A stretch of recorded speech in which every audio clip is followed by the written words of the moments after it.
Alrighty then. In a world where most of us grew up, look, if you had a penis, you were a boy, male. If you had a vagina, you were a girl, female. However, things have got a little bit complicated along the way. For those of you who battle with these new gender issues, let me try to help a little. Let's start here first. Gender versus sex. What's gender? What's sex? Many people use the terms gender and sex loosely to mean the same thing. However, gender and sex actually refer to two separate things, as I've discovered now. Gender is an identity, your personal sense of who you are, what you identify as. That's your gender. Sex, however, refers to biological and physiological characteristics. Your genitals, hormones, chromosomes all relate to your sex. So basically, if you have a vagina, then your sex is female. So you can have the sex organs of a female, but your gender can be male because you identify as a male. We good so far? Right. Now let's look at some of the many gender types that exist. Let's start with cisgender. Never heard of it before? Yeah, well, me too until recently.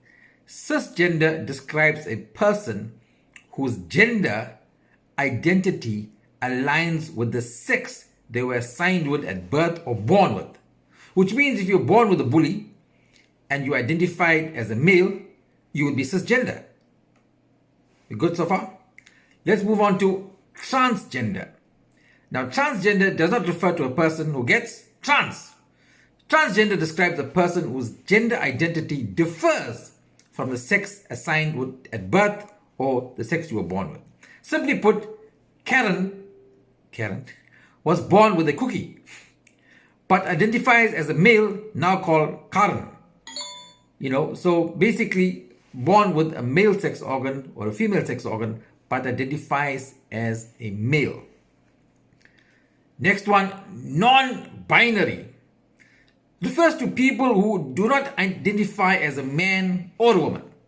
So they say they're not a man and they're not a woman. So born a male or female, but refuses to be classified as such. I've actually met one such person, a female, about a year or two back. Next up, agender. Yep. Describes a person who does not identify as any gender. So almost similar to non-binary or similar. So there's an overlap there. Next one, bigender.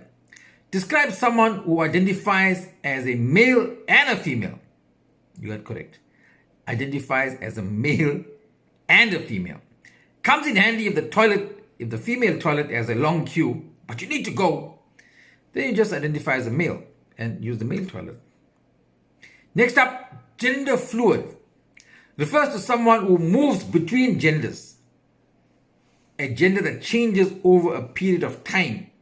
What time frame? Like moment to moment, day to day, month to month, year to year. It's a true story. You might meet someone last week, or a female, and you meet them this week, then they're a male. You meet them again in a month's time, they might be female. That's gender fluid. Other gender terms include alia gender, apora gender, demigender, genderqueer, grey gender, misgender, multigender, trigender, pangender, polygender, omnigender. To name but a few. In my next video, I will delve into the PGPs, personal gender pronouns, where people who don't necessarily identify as your average male, female, boy, girl, prefer to be referred to as, with these pronouns. So to avoid upsetting anyone, learn these pronouns. You know what you do? Press the button, the plus button, like and share, because knowledge is power. This feature powered by MG's hiring services for marquees, decor, catering, stages, crockery, cutlery, etc. They operate in Chatswood and surrounding areas. In the meantime, dollar what you must, dollar what you crave. Don't dollar flop, don't dollar the masala. Always keep it fucking mother. Don't dollar with the masala. Panya jira chili.